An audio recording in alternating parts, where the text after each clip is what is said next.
I really hope that all countries can develop inclusive values, which value diversity as a wealth, not a threat.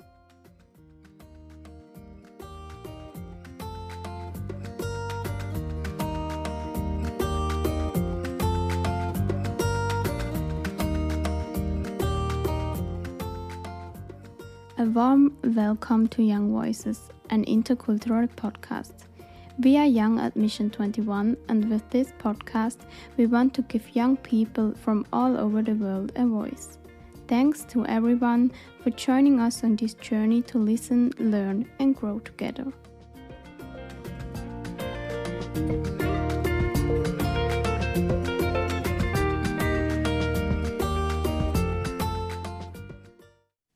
Hello everyone, today it's me, Nina, and Sarah from the Young at Mission 21 team, and we are very happy to welcome Unita today, and maybe you can shortly introduce yourself.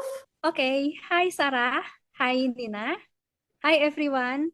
I'm Unita. I stay at Bandung, my hometown in Indonesia.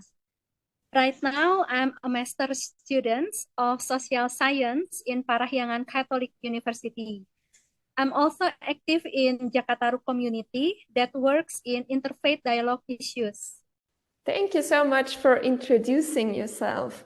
Can you tell us a little bit more about your studies? Actually, this is quite a long journey for myself because my first college was in art faculty.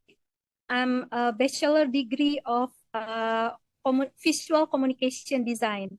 And then I work voluntarily for my community to make a visual campaign. And then when I have opportunity to apply for scholarship in social science, I think this is like God want to make my journey to be precise, that I should sharpen my knowledge, my skill to improve sharpen my knowledge to improve my skill to make a good and sharp visual communication in social project campaign. In my degree, I learned how to make the non-profit organization and the public company can working together to solve the social issue or social problem. Wow, that's very interesting. And do you know what you want to do after your degree? I wish I can be the consultant for community growth, especially in youth community. I want to work with the youth to make they can upgrade their self and to become the best in their life. And earlier you mentioned social campaigns. Is there a specific campaign you are working on right now? Or are there specific campaigns that you have in mind? I think my best portfolio when I make a visual design for to push the law on the elimination of sexual violence. I work in a team with National Commission on Violence Against Women. Wow, that's a huge, important topic. And was that just recently or a long time ago? It started from 2016 until 2019, and then 2 years ago, the law has been ratification in Indonesia in 2022. So we reached our goal. Nice. Oh, that's so great. Congratulations. Yes, congratulations.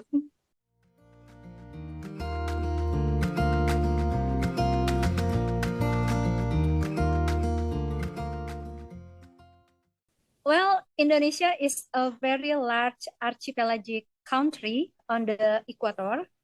We are in the middle of volcanic belt, so the land is very fertile and the ocean is very rich.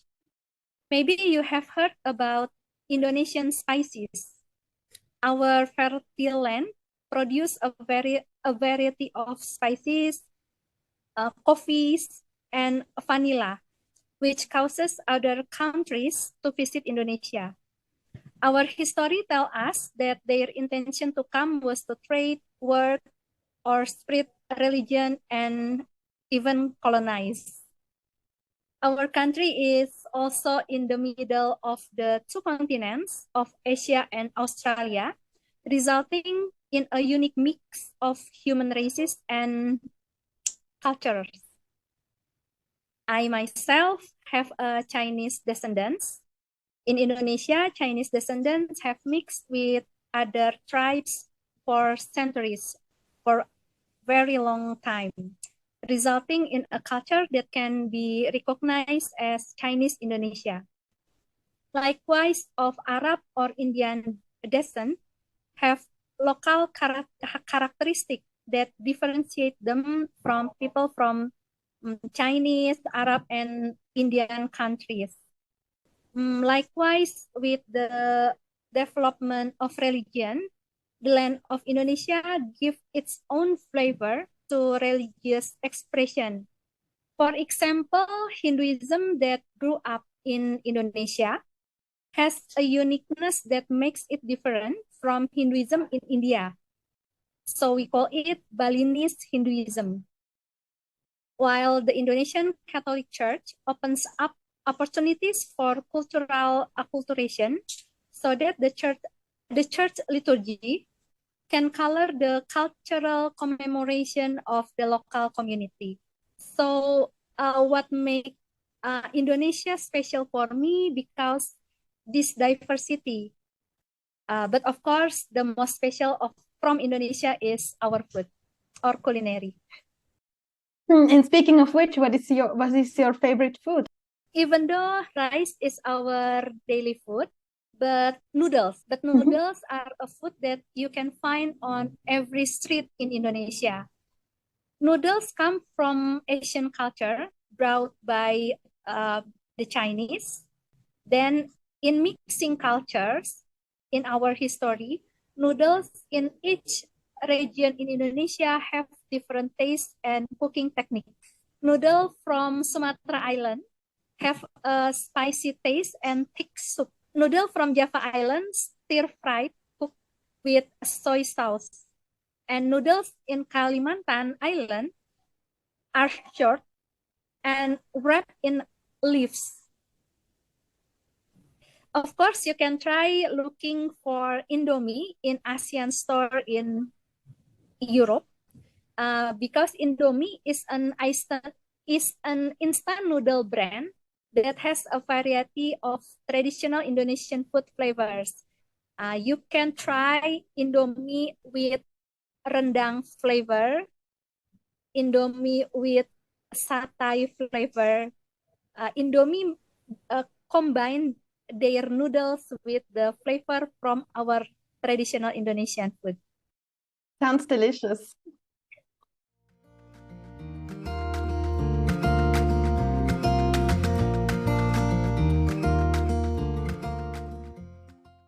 Indonesia have a national language. We call it Bahasa Indonesia, but we also have hundreds of ethnic groups and different language. I was born in West Java. Here we have Sundanese language. So in daily activity, I switch from Bahasa Indonesia to Sundanese language. In Indonesia, every education institution should use Bahasa Indonesia. For myself, I learned Bahasa Indonesia since playgroup because in my family, I use Sundanese language and a little bit of Chinese language. We cannot use Chinese language fluently or outside our house because You know that in Indonesia, the Chinese culture has been forbidden for 32 years in our old order. I think this part will be the lesson learned for us. Indonesia is a rich and diverse country, but of course, we are not free from ideological, ethnic, and religious conflict. The first major conflict was the anti-Chinese racial conflict that occurred in 1965.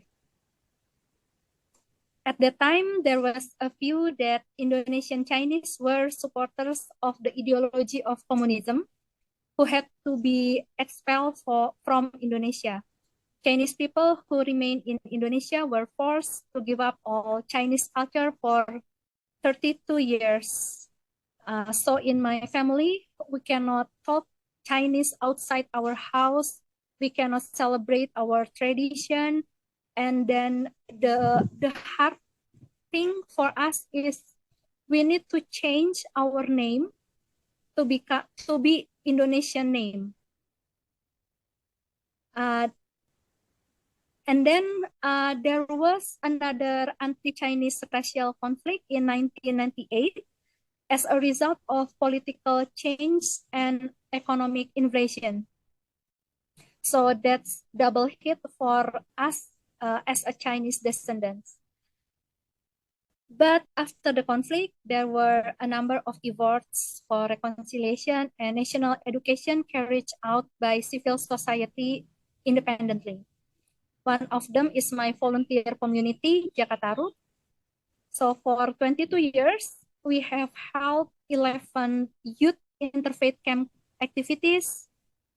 We regenerate thousands of young people who are become peace activists and encourage the formation of youth interfaith communities in seven other cities.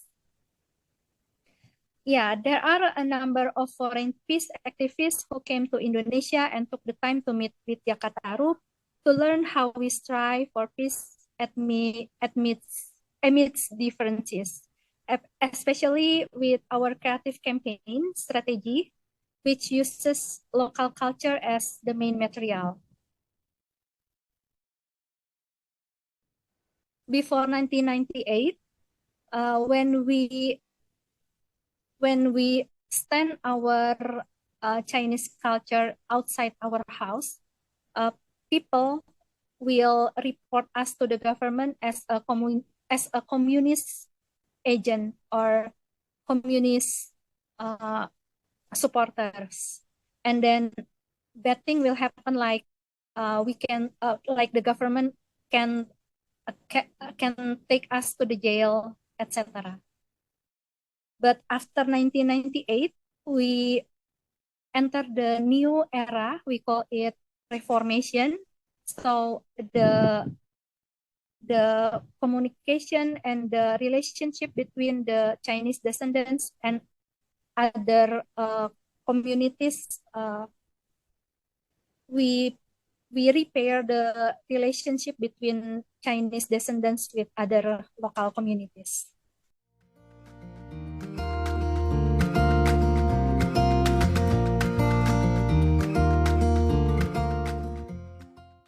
So we make a campaign to advocate the minority religious group rights to have to build our religious building, and I have a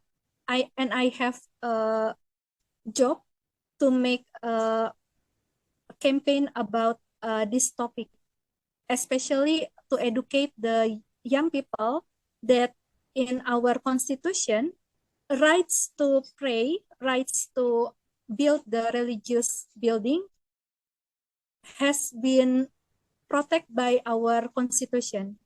And then in the long activism, we find out that the vulnerable groups in minority religious group is women. When we cannot protect women from harassment, from sexual harassment. We cannot make the equality and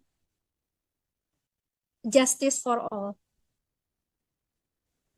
So we try to connecting the religious group to have the common sense to protect the victims of sexual violence, especially for women and young,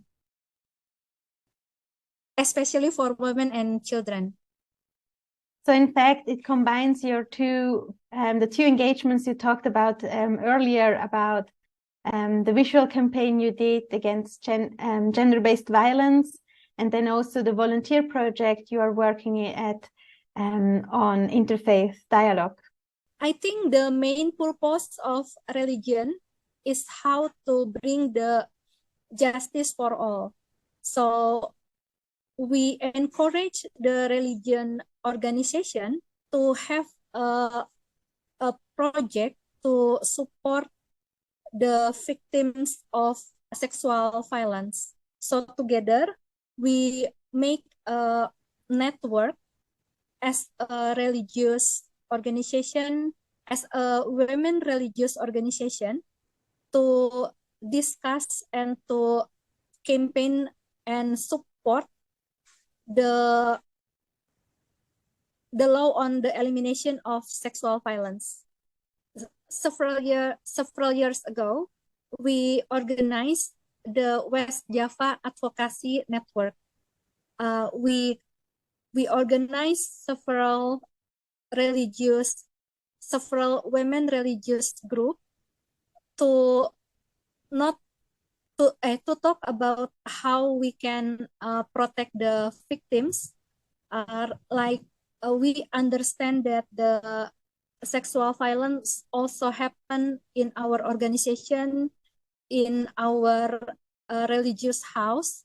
So the women organization, the women religious organization must put our concern into this reality. Okay, thank you so much for sharing. And then we also understand that when we need to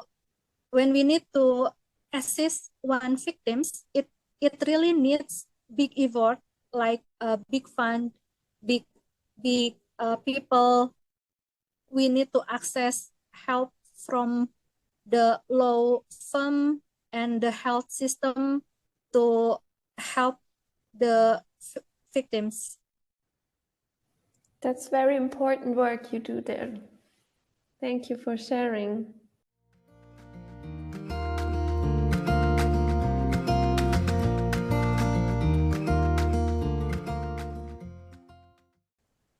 The world is increasingly crowded with diverse people, diverse thoughts, and diverse expressions. But we don't prepare ourselves to live side by side with people who are different from us. For example, the world's current challenge is facing a wave of refugees, also in Indonesia, which occurs because their diversity is considered like a threat from their origin land. I really hope that all countries can develop inclusive values, which value diversity as a wealth, not a threat. For this reason, we must not tire of being open, opening up as many opportunities as possible for the interaction of different people in the same space. I wish that we can grow together from different perspectives, like the song from Michael Jackson, I think, Heal the World. That's a very important and beautiful message. Thank you. And I think that's also one of our goals with this podcast, that we can give different people a voice and that everybody can learn about different cultures and contexts and perspectives. So thank you so much for sharing yours. Yeah, it was really great to talk to you today because you're such a wonderful person. It's always really nice to have this kind of conversations. Thank you so much. Thank you so much for the work you do. It's so inspiring to talk to people like you that do such important work. And of course, also a big thanks to everyone who listened to us today. And if you enjoyed this episode, make sure to join in next time as we talk to Monica from Mexico about the situation of LGBTQIA+ people and what can be done to create a more peaceful place for everyone.